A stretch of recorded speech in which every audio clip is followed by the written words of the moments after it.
Hey, welcome, all my right thinkers. Thanks for tuning in to check out your boy, P Funk, thinking right out here in the lab where I do what I do for you. Oh, we back in the book. I got some good stuff for you today. Let's go. The teacher's on duty. I'm about to do my thing. Let's rock. Rightism. 25 rules to live by. Storytelling. Story with a message. There's a message in the story for life. I give life lessons. You tune in and receive them. I appreciate you. We got a good thing going. Let's do what we do. Right thinking mission, and that's what I'm on, is to enlighten, inspire, educate, and motivate you, the individual, to a higher spiritual level of enlightenment. Right thinking's way of life through mental and spiritual discipline, practice daily, will help and guide you to obtain your goal of spiritual enlightenment, aka know thyself. My mission is that all right thinkers know thyself. Right thinker, your goal is to know thyself. See where I'm going with this? So I asked the question, do you know you? It's rhetorical. But if you don't have the answer for yourself, tune in. I can help you with that. That's what I do for you. A person who knows not and knows not that they know not is foolish. Disregard them. A person who knows not and knows that they know not, it's simple, but you can teach them. That's why I do what I do for you. Appreciate you too. Stay tuned. I got more for you. A person who knows not and believe and think that they know is dangerous. Avoid them. I do. A person who knows and knows not that they know, spiritually asleep. I can awaken them. I'm the spiritual alarm clock here to wake you up with knowledge of self. A person who knows and knows that they know is wise. Follow them. All these persons reside in you. Right thinkers know thyself and always. To Maya, be true. I just gave a lesson about the philosophies. Right thinker, let's talk about the spread of mythology and philosophy. I'm going to show you a picture that's going to show you all the different people who practice the Egyptian, Ethiopian philosophy and mythology. This is a picture of Africa, the continent. You see all those arrows they pointing at the top? You see there's something.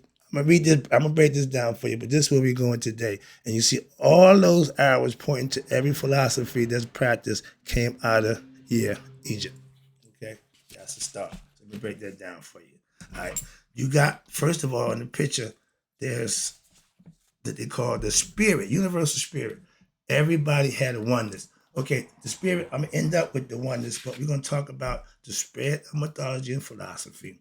We're gonna talk about the Zulu, the Dogons, and the Yoruba, and the Fan mythology and their philosophy. I gave you the other ones. I'm gonna give you the last few because everybody had a philosophy that served them, but it was all predicated on oneness.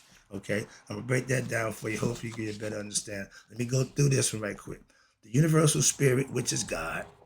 Now, you got Mars. These are planets. Mars, Ceres. Okay, those are solar system. And you have Atlantis. Those are in other civilizations. These are the three places that we talk about our ancient times. If you look right here, I got a little, I draw a little picture on my thing, so I will hopefully talk about it while I show it to you. Okay, up top there, you see it says up here, that's the Mars, and they show you the planets. Okay, civilization. But if you look to the right, you'll see where it says Greek. Okay, right here. You can't see the whole page. But you see right there, those are all other philosophies that came out of Egypt. You got the Greeks, you got the Hermetics, you got the Druids, you got the Eurosia, you got the Sufis, you got the Essenes, you got the Kabbalion, you got the Hindu, Buddhism, Tao, Chinese, you got Japan, you got Asia, you got Yoruba on the other side to the left over here, Santeria, and you have other civilizations, okay? But these are the important ones, Yoruba, Santeria, and this group called Fan. I never heard of them. They got some information about them based on the serpent. All these philosophical ancient ancestors had the serpent in the forefront. Unlike the Christians, the serpent was respected and revered. But the bad guy. Even in Christianity, he still had knowledge. They knew that. So let me break this down for you. Hopefully, I can get a better understanding. Now, from the previous essay that I did the last page about the philosophies. Now, it is possible to try to understand the enduring influence of ancient Ethiopian Egyptian religion and philosophy, theology. Though it may be not possible, it may not be possible to pinpoint exactly every single historical event which traces the movement of all the philosophies of oneness throughout the world. It is possible, though, to determine and correlate the various concurrent themes, similarities of each philosophical system, and to derive at a basis of mythological and philosophical unity. Everybody had a dogma of philosophy that they practiced that worked for them. And it was all getting to, like I said, God, the one thing in common, after studying all of them diligently, they all take you to the same place. Okay, understand that. So no matter which one you practice, don't make a difference. If you practice it the way it's intended, you will get there too. That's what I'm trying to say to you. Wrapping up this concept so I can move over to the religious side. Through the study of my history, and I've been doing it for a while, a new picture emerged in reference to our understanding of our religions. Again, I'm not beefing about religions. They serve a purpose. I understand that. I keep telling you that. But the idea is to learn understanding of our religions and the meaning of our existence, regardless of their origins, be it Mars, Africa, Sirius, Atlanta, etc. It is possible to, as you study and you view our own religious origins and religious needs with a sense of commonality. That's what I figured out after all that work. I was like, but it was all for a good cause. And the commonality as as members of a single human race. Your philosophy, your dogma, don't change who you are. Which goes beyond any regional differences, places, which might have caused changes in the original teachings. Everything that came out of Egypt was tampered with, it's interpreted, changed purposely, but for whatever reason, it didn't stay the way it was intended. Now we have religious viewpoints and different philosophies, which is fine, but the original still permeates through all of them. I figured that part out. So let me talk right now against the Druidism. Okay, they were a group of people that in the environment of religious developments out of Africa and Eurasia, Eurasia, and they started around 1500 BCE to 700 ACE. So they outlasted, Druid concept outlasted the Egyptians by 100 years. But they was taken out also. Why? Because watch their philosophy. This is the concept.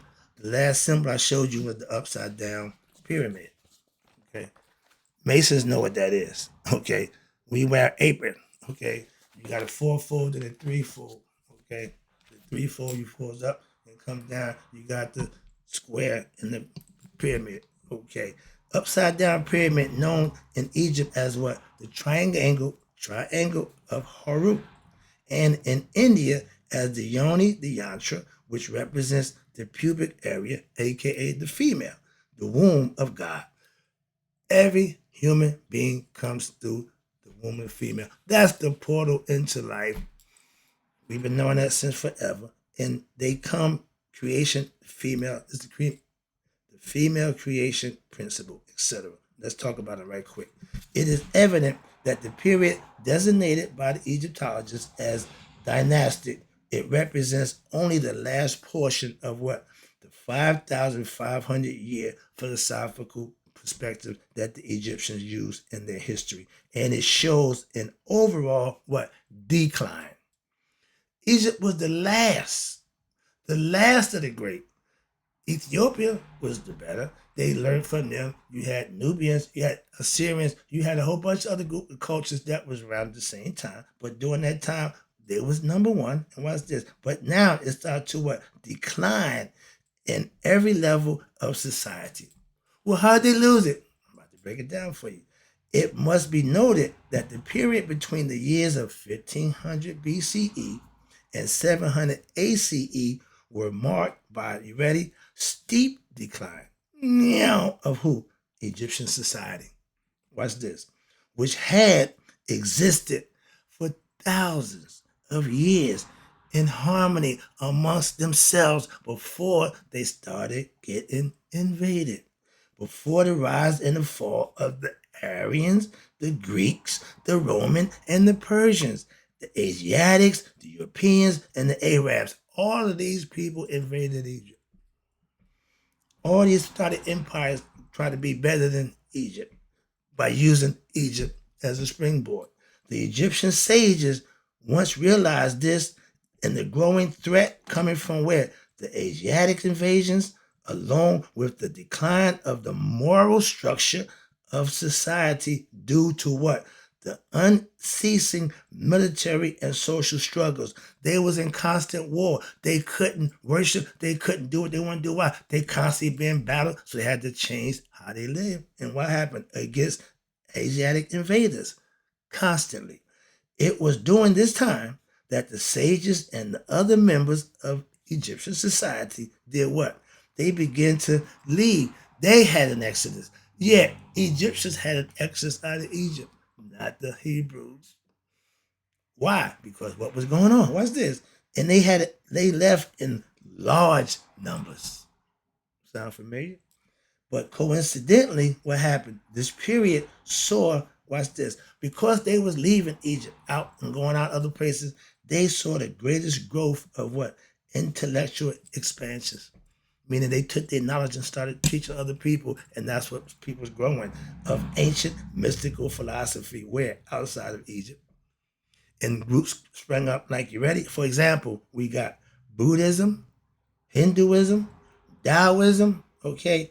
One of the many exoduses was that the Druids, we also went to the north, the Druids were Egyptian followers, watch this, of the Egyptian teachers they brought with them who migrated, there we go, to what? Gaul, which is the North Europe. They went into white man land, okay? Why? They had to get away.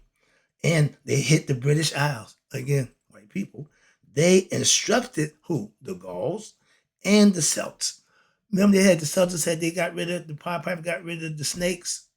That was the black people, the Egyptians. They called them snake people because they had the Uraeus on the headdress. Another story, but that all ties in. This is information again, just trying to connect the dots for you. Now they taught the Celts, who became what? Warlike tribes of Northern Europe. The Vikings, okay, the crazy people, okay. But now in the following philosophy, we taught them this concept: the soul is immortal. Okay. At death, the soul passes into the body of what? A newborn child, conceptually. That's how it's reincarnated into a brand new life. 3, we all are descendants from the Supreme Being. That's philosophically known by every group of people, every religious sect. But now, right this, I'm going to take you over to the next page because in the year 1030 BCE, which they had the Celtic king, his name was Canute. He issued, watch this, an edict against the Druids, I get you, the snake people, and their cult following. As with other cults, such as that who followed Socrates. Now, during this time, we got Socrates, the Greek, came down, learned, and started pushing his concepts. Then you got Greece, and you have, excuse me, okay, Socrates of Greece, and you have Jesus of the Essenes, who had what? Who had learned the ancient mystical wisdom from who? Egypt. They were feared by who? The Roman emperor. Emperor. Why? As well as the local political and military leaders who sought, watch this, to what? Control the masses. So like the powers that be right now. How? How you control the masses? By keeping them in a state of perpetual ignorance. How you do that? Sex, drugs, and rock and roll, old chemistry, with ignorance about what? Their true nature. My goal is to get you to know yourself. I'm not the bad guy. I'm the serpent. I'm trying to give you enlightenment for yourself. Why? That guy that had holes in you. That guy, yeah, what? So I ain't call myself a snake. But the serpent had wisdom through all ancient people except the what? The Christians. Moving on. And he still showed it. Not he didn't lie to them. He told the truth. The guy who you follow with the lie to you another lesson, but that's the concept. And that was the true essence. Long they keep you ignorant of your true nature, and what happens? Now the power which lies, they keep you ignorant of your true nature, and the power which lies within you, which I can do all things through what? Christ who strengthened me, lies within all humans. To what? Attain their ultimate freedom within and for themselves, individually and collectively. We all become one. That's how the Egyptians lived for thousands of years in harmony amongst each other, practicing the Maya. Let's talk about the Zulus right quick. I see the clock. Zulu, the Dogons, and the Yoruba. And they got a group called a Fan, but they all had the mythology and their philosophy that they practiced. Let's go over that right quick. I got a little time. Now, about the same time when the Sphinx was constructed, around 50,000 BCE, that's real time, but they say 10,000 BCE. That can't be right because the Sphinx was in the time of Leo in the zodiac, astrological zodiac sign. That goes back past 10,000 years. Moving on. Northeast Africa, which Ethiopia, and Ethiopia is the only people on the continent of Africa that the white man didn't conquer. Ethiopia, Egypt. They came and got the little brother. They couldn't get the big brother. They tried. They couldn't get him. Okay, but Ethiopians stood their ground to this day, and was an abandoned. Watch this. In 10,000 BCE, from 50 to 10,000 BCE, Northeast Africa, which is Ethiopia and Egypt, was an abundant, lush rain forest in which many groups lived. A bunch of people was living in harmony at that time. How about this? The Sahara Desert was only in its beginning stages of formation. It was a forest before it was a desert. So that's how far back they go. How about that? Now, as time passed, here we go, climactic changes happened, became more pronounced, leading to what? The formation and the expansion of the Sahara Desert started getting bigger and bigger and pushing them out. As the annual rainfall became reduced, less, with each passing millennium. Every 1,000 years, it started raining less, the desert, and many civilizations and groups and tribes who lived there found it what? Necessary to do what? To leave the northern Central Africa area, aka the desert, because it was growing. It wasn't habitable, okay? Hospitable for the people living there. Some people stayed, dealt with the harshness, and became Arabs, whatever they call them, but the Sahara Desert. Okay, but in order to survive, pack up and leave. Okay, two of those groups were one with the Zulu. We know about Shaka Zulu. Okay, history tells about him, and you got the Dogons. The Dogons is the one that told us about the star Sirius A and B. Told us about how people came and gave them this knowledge. Okay, that's their philosophy. I'm gonna go that to you right now. The Zulu culture currently lived in the southern part of the continent, now referred to as Africa, but stories of their origins have survived in their mythology. Mythology. Mythology. One Zulu tradition, mythological, claims that they originated where? In the stars and arrived on Earth after living on the planet Mars. Mythological. The move to Earth was needed because they said Anunnaki came from heaven. Okay, Nibiru was heaven according to who? Sorry about that. But all these storytellers, everybody have a story. It's your choice to follow it, listen to it. It's information. Some of it is even interesting, intriguing, with a smidgen of truth in it.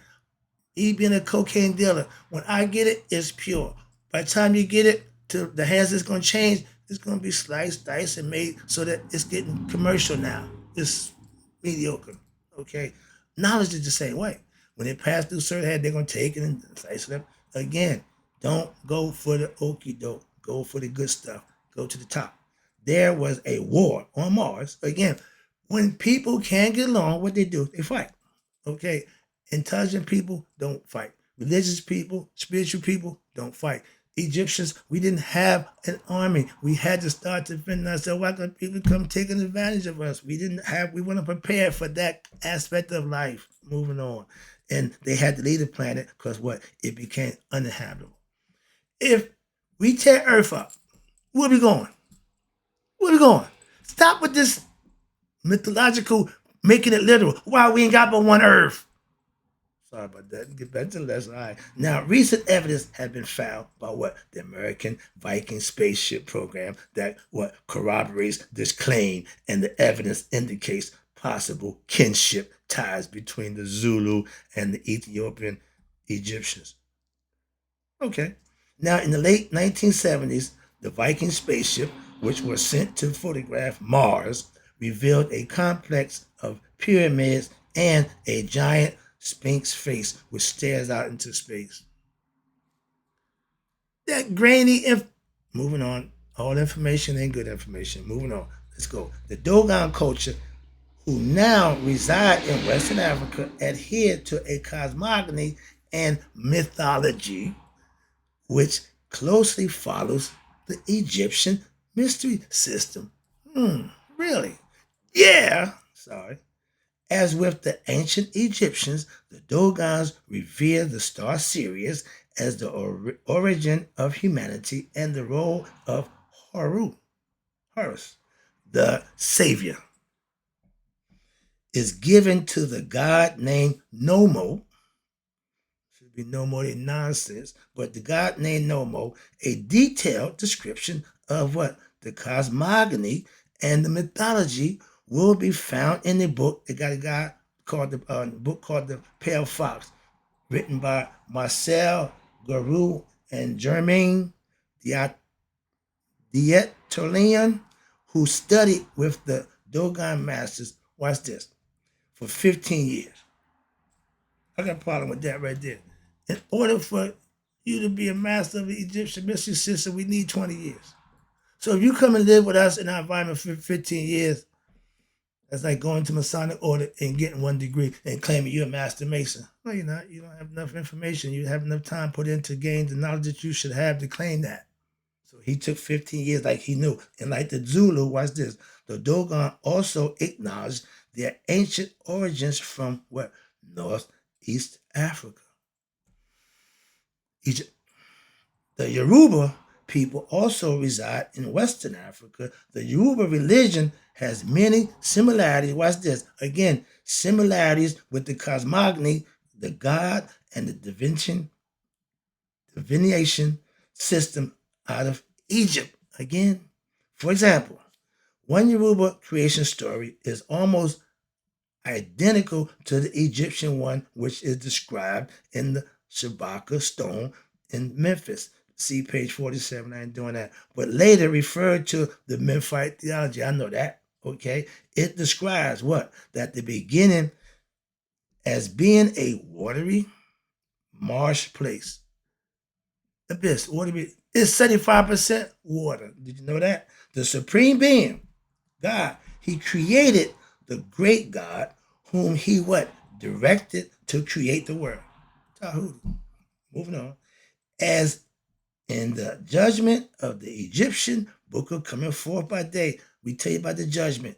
The idea, watch this, of judgment after death, what happens, is also held by the Yorubas. It is believed that after death, listen, the spirit of the person goes in front of God in order to give an account of his or her life while on earth. Sound familiar? That story been handed down since for eons. They still practice it to this day. Watch this.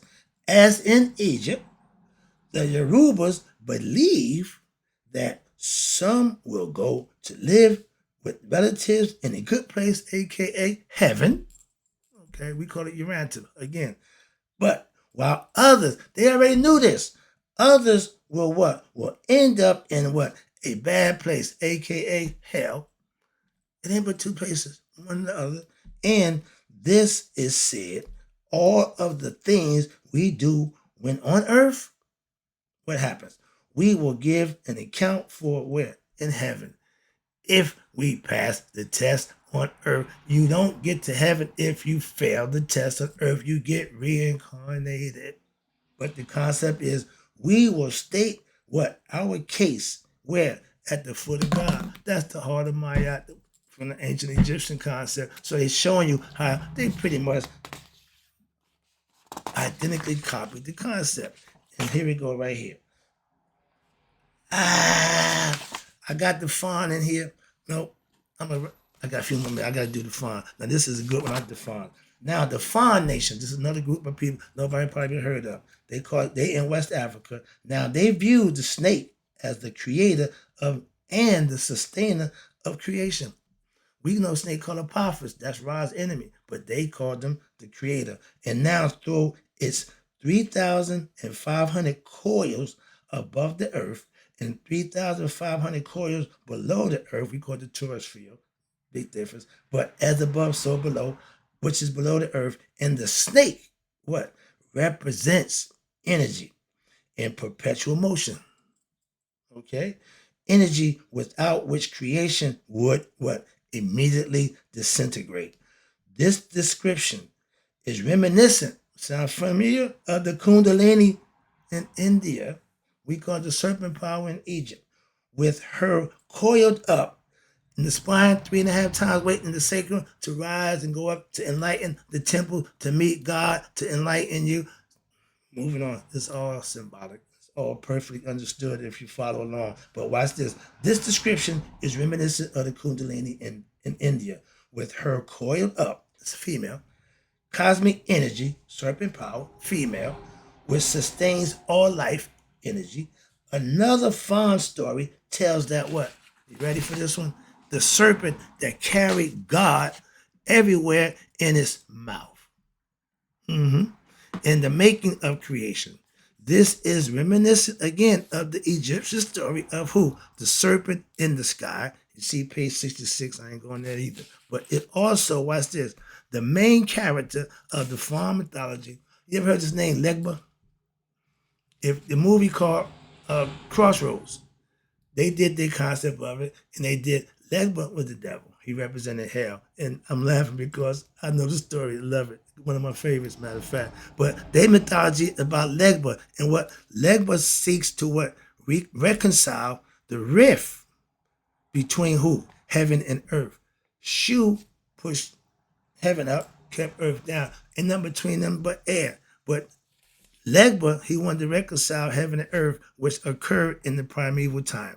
These stories, again, stories, those of Haru, who travels the land, teaching and enlightening the people. What his father did, he came and did the same thing. That's the story of us, humans. Throughout Africa, wrapping it up, throughout Africa, the snake with 2 heads in the form of a circle, or a serpent in the form of a circle swallowing its own tail. It represents eternity.